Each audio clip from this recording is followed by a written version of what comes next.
Hello Starting Out Solitary, I am your sub for Friday and we are talking about Beltane. So I do things a little bit different for Beltane. So first thing is I did create a maypole this year. It's a little bit taller than me, so kind of a medium sized, but instead of like dancing the maypole and like weaving it around and stuff, I've been writing positive affirmations on it, which I think works pretty good. I kind of like that method a lot better than just like tying it up.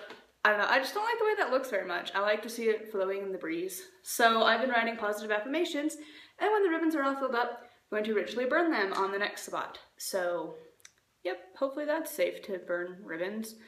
But yeah, so anyways, that's one thing that you can do that's a little different. You can make a small altar version and do it that way. I think Piper has a video on that here on YouTube. But yeah, so some other things that you can do for Beltane, like for me where I live, this is the time you start planting. It's not at Ostara. It's gonna snow, it's gonna freeze in March. So you wait till now. This is the planting season here, which I think is very important to kind of adjust the sabbats a bit to match your area. So now is when we're going and planting our flowers and a couple of vegetables and such. So yeah, some other things that you can do are, I don't know, like I don't really follow the goddess and god changing throughout the wheel of the year, so it's not my time of the year for them to have this great union and the great rite and having your chalice and your athame, and I don't really do that. I don't connect to that at all, so it's not part of my practice, but there is a very sexual energy at this time of the year, and every single coven I've ever dealt with, ever, in real life, that's kind of the main point of their ritual, and I'm not very comfortable with that. It's just personal preference. I don't like hearing about it. I don't like talking about it. It's just not my thing. And the very ironic part is today I am making this video on Asexuality Coming Out Day, so hey to all my aces. But as an asexual, it is awkward. It is very awkward, and right now I do identify as asexual, and with any term I use, all of my people will know. I don't necessarily say it'll last forever, because I think that's just very unlikely for any person to say that this is going to be the one thing for the rest of your life. But as of now, I do identify as asexual, so having this sexualized thing, it's very awkward for me.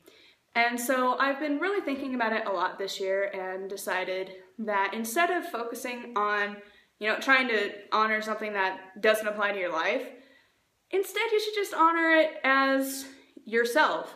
Honor your sexuality, whether you be asexual or bisexual or any other freaking letters in the long community, like gay, lesbian, trans, bi, queer, I think it's intersex? I don't know what the I stands for, or ace for asexual. But it's a really great time to kind of honor that aspect of your life, not necessarily going out and sleeping with somebody, but to appreciate, you know, your sexuality, and even if you're straight, it's fine, honor that. And, you know, you could get involved in your community right now for something like that, you know, volunteer and help for pride festivals. I think they usually need volunteers all year round, but there's like organizations everywhere that you could get involved with, and so I think that's a really great thing to do. I just spent an entire semester having to research it, so yeah, I think I've done my dues for that, but yeah. So that's one thing you can do for this holiday. And some other things, I don't know, you can do the maypole, you can jump over a bonfire. You don't really have to jump over a fire. You're likely gonna catch yourself on fire if you're trying to jump over a legit huge bale fire. Like, don't be stupid. Like, get a tea light, jump over that. You can do that basically anywhere. So if you're in a basement like I am right now, or if you're outside, just don't be stupid. And you can just jump over a little candle, and it works just the same. It's also a really good time to get out in nature and connect.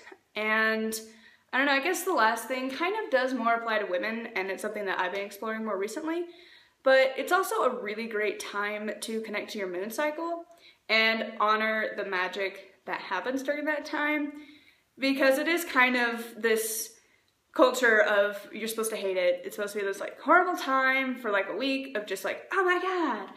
And really, as a pagan and a Wiccan, to me it's more of a magic time where any ritual you do is going to be very much enhanced because you're really connected to the goddess. Like, you're literally gushing blood like the goddess would have, because if you're not pregnant, you're gonna have some gushing of blood.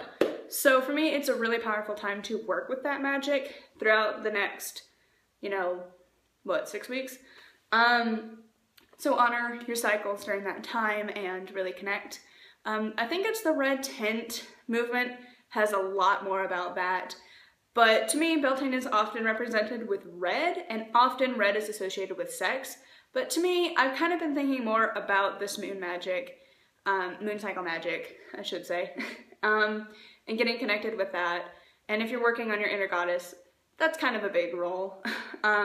So yeah, that's just a little bit out there. I don't know what the equivalent would be for you guys out there, so I'm sure you could find something to kind of apply. But yeah, so that's just sort of what I've been doing for Beltane and some things that I do. So yeah, hopefully this made sense. Hopefully you're not too weirded out. And yeah, until, I think there's a video tomorrow. Not entirely sure. I think we do have a Saturday host. Pretty sure. But anyways, thank you for watching. Hopefully you guys enjoyed. Let me know what you did for Beltane down below. And until the next video, thank you for watching and blessed be.